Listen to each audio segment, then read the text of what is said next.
నువ్వే శివుడవ్వాలంటే ఎలా? ఏ వ్యక్తికైనా సహజంగా తనలా తనకు కావలసిన వారిలా ఉంటేనే ఇష్టం.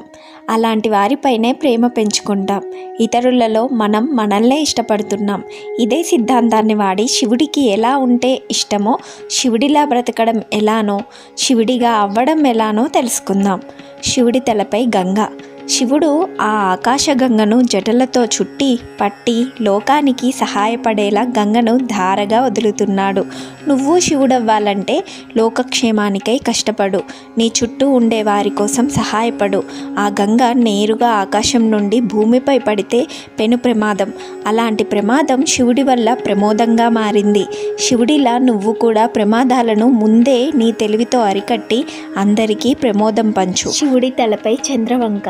చంద్రుడు కాలానికి సంకేతం. పెరుగుతూ తగ్గుతూ చంద్రుడు కాలాన్ని మారుస్తూ ఉంటాడు.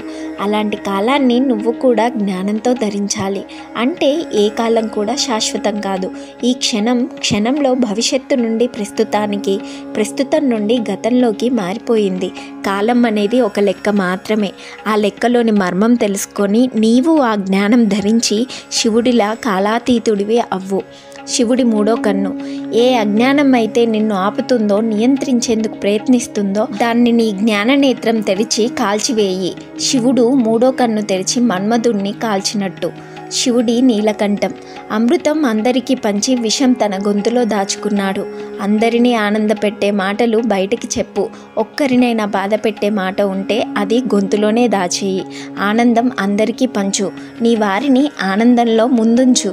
కష్టానికి నీవు ముందుండి ఎదుర్కో. ఆ కష్టం నీలో దాచుకో. శివుడి మెడలోని పాము.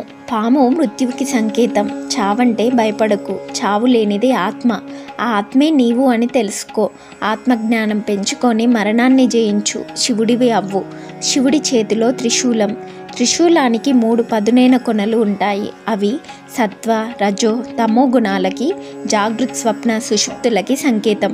వాటికి అతీతంగా ఉండి త్రిశూలాన్ని పట్టుకుంటాడు శివుడు. అలా నీవు కూడా గుణాతీతుడివి, అవస్థాతీతుడివి అవ్వాలి. అవుతావు. శివుడి పులి వస్త్రం. ఏనుగు వస్త్రం. శివుడిని ప్రేమించిన గజాసురుడి తోలుని వస్త్రంగా కట్టుకున్నాడు. ప్రేమతో ఎవరైనా నీ దగ్గరికి వస్తే, నీకేదైనా ఇస్తే ఆ ప్రేమను చివరి వరకు ప్రేమతో నీతో ఉంచుకో. ఆ ప్రేమను కాపాడుకో. శివుడి డమరుకం. ప్రతి ధ్వని కూడా శివస్వరూపమే. ప్రతి శబ్దంలో ఉన్న మూలం వెతుకు. మూలంతో ఉండు. ఆ మూలమై ఉండు. ఆ మూలమే శివుడు. శివుడిలా ధ్యానం శంకరాచార్యుడు చెప్పినట్టు చిదానంద రూపం శివోహం శివోహం. నేను చిదానంద స్వరూపుడైన శివుడిని అనే ధ్యానంలో ఉండు. శివుడి దిగంబర తత్వం. దిక్కులనే వస్త్రాలుగా దాల్చిన వాడే శివుడు. అంతటా వ్యాపించి ఉన్నాడు.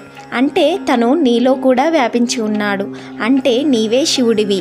శివుడి భార్యా పిల్లలు. శివుడు పరమయోగి, పరమ విరాగి.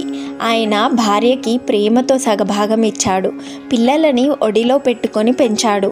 ఆ ప్రేమనే నీ భార్యా పిల్లలకి పంచు. శివుని ఈ తత్వాలు నింపుకొని బ్రతికి చూడు. ఏదో ఒకరోజు ఎవరో ఒకరు నువ్వు దేవుడివి అని అంటారు. అంతటి శక్తి శివుని తత్వంలో ఉంది. శివుని ప్రతి కథలో, కదలికలో, క్షేత్రాలు, నామాల్లో అన్నిట్లో శివుని తత్వం నిండి ఉంది. ఇప్పుడు విన్నది చాలా చిన్నది. అనంతమైన కోణాల్లో చూడతగ్గ అనంతుడు శివుడు. శివుడి తత్వాన్ని దర్శించడమే అసలైన శివ దర్శనం. ఓం నమః శివాయ. అరుణాచల శివ. శివోహం. శ్రీమాత్రే నమః.